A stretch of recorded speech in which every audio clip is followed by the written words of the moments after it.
बिस्मिल्लाहिर्रहमानिर्रहीम। Dear students, अस्सलाम वालेकुम। आज हम एडमिनिस्ट्रेटिव लॉ 2 के तहत the Punjab civil servants act 1974 और Punjab civil servants appointment and conditions of service rules पढ़ेंगे। आज हम जो टॉपिक डिस्कस करेंगे वो है rule of seniority. Punjab civil service act 1974 का सेक्शन 7 और रूल्स का रूल 8 सीनियरिटी के प्रिंसिपल को डिटरमिन करते हैं। इसमें सबसे पहले इनिशियल अपॉइंटमेंट के हवाले से हम बात करेंगे कि अगर एक सिलेक्शन प्रोसेस के तहत एक टाइम में 2 और मोर पर्सन सिलेक्ट होते हैं फॉर इनिशियल अपॉइंटमेंट, वो उनकी पहली अपॉइंटमेंट है, तो उसमें जो सिलेक्टिंग अथॉरिटी है वो उनका मेरिट डिटरमिन करेगी कि मेरिट वाइज पहले दूसरे तीसरे नंबर पे कौन कौन है, और उसी मेरिट के हिसाब से उनकी सीनियरिटी डिटरमिन हो जाएगी। पहले नंबर वाला सीनियर होगा, दूसरे नंबर वाला उससे जूनियर, तीसरे नंबर वाला उससे जूनियर। अब अगर एक सिलेक्शन प्रोसेस में सिलेक्टिंग अथॉरिटी ने उनकी मेरिट लिस्ट डिटरमिन नहीं की कि इनमें पहले नंबर पे कौन है या दूसरे नंबर पे कौन है, they all are selected against seats in the same cadre through the same process, तो उस सूरत में उनमें से जो उम्र में बड़ा होगा वो सीनियर कंसिडर किया जाएगा। अगर एक सिलेक्शन प्रोसेस के तहत कुछ लोग जो हैं वो उनकी इनिशियल अपॉइंटमेंट हुई है और कुछ लोग जो हैं वो प्रमोट हुए हैं, तो उस सूरत में अगर उनके अपॉइंटमेंट डेट सेम है तो उसमें जो प्रमोशन के ज़रिए आया है अदरवाइज दैन इनिशियल अपॉइंटमेंट जो किसी दूसरे प्रोसेस के तहत जो आदमी आया है he will be considered senior. और अगर एक कैडर में से कुछ लोग एक प्रोसेस के तहत एक वक्त में नेक्स्ट कैडर में प्रमोट हुए हैं तो वो अपने साबका कैडर की जो सीनियरिटी है उसी को कैरी करेंगे नेक्स्ट कैडर में। लेकिन अगर एक कैडर में से एक शख्स जूनियर है और वो अपने सीनियर से पहले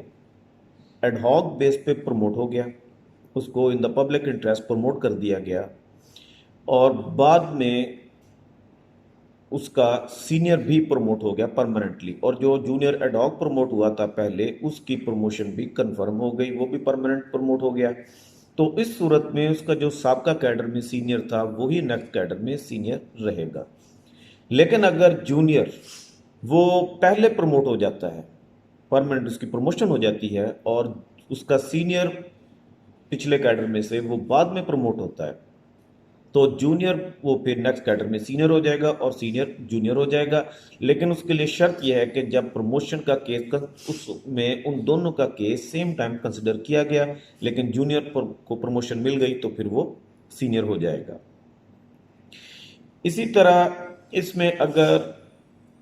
एक बैच में लोग सिलेक्ट होते हैं या प्रमोट होते हैं, उसमें उनकी ज्वाइनिंग डेट्स डिफरेंट हो सकती हैं, क्योंकि प्रमोशन जब सिलेक्शन होती है तो ज्वाइन के लिए सर्टेनली एक टाइम दिया जाता है, विद इन 7 डेज, 14 डेज और विद इन मंथ उन लोगों ने ज्वाइन करना होता है। कोई एक दिन पहले ज्वाइन कर लिया, किसी ने 2 दिन बाद ज्वाइन कर लिया, तो उनकी सीनियरिटी या उनकी डेट ऑफ अपॉइंटमेंट वो डिफरेंट नहीं होगी। उनमें से जो शख्स सबसे पहले ज्वाइन करेगा सबकी date of appointment for the purpose of seniority वही कंसिडर की जाएगी और उनकी सीनियरिटी उसी तरह होगी जैसे डिटरमिन की जाएगी जिस प्रिंसिपल के तहत हमने पहले डिस्कस की है। इसी तरह अगर एक शख्स इनिशियल अपॉइंटमेंट के जरिए आया है, एक शख्स प्रमोशन के जरिए आया है अंडर द सेम प्रोसेस और उनकी डेट भी अपॉइंटमेंट की सेम है, तो उसमें जो अदरवाइज अपॉइंट हुआ है नॉट बाय इनिशियल अपॉइंटमेंट वो सीनियर कंसिडर होगा। अगर एक शख्स एक्स्ट्राऑर्डिनरी लीव ले लेता है और उसकी एक्स्ट्राऑर्डिनरी लीव जो है वो मोर देन 5 ईयर्स है, तो उसका नाम सीनियरिटी लिस्ट में से निकाल के एक सेपरेट स्टैटिक लिस्ट में शामिल कर दिया जाएगा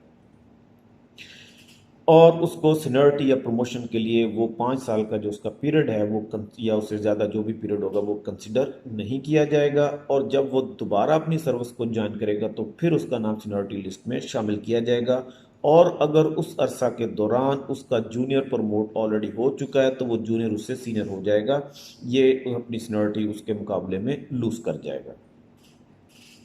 इसी तरह गवर्नमेंट जो है वो फ्रॉम टाइम टू टाइम हर एक डिपार्टमेंट में कैडर के हिसाब से उनकी सीनियरिटी लिस्ट को मेंटेन करेगी, और इन रूल्स के एप्लीकेशन के बाद अगर कभी उनके ग्रेड्स रिवाइज होते हैं तो ग्रेड रिवाइज होने के बाद भी जो सीनियरिटी लिस्ट ऑलरेडी जो मुरतब की गई थी प्रीवियस ग्रेड में वो ही कंटिन्यू کرے گی۔ بہت شکریہ۔ آپ اس سیکشن 7 کو اور رول 8 کو پڑھیں۔ اس میں سینیورٹی کے حوالے سے اگر کوئی ایمبیگوٹی ہو، کوئی چیز آپ کو سمجھ نہ آئے تو آپ مجھے واٹس ایپ گروپ میں میسج کر کے پوچھ سکتے ہیں انشاءاللہ، and I will try to explain it. Thank you very much.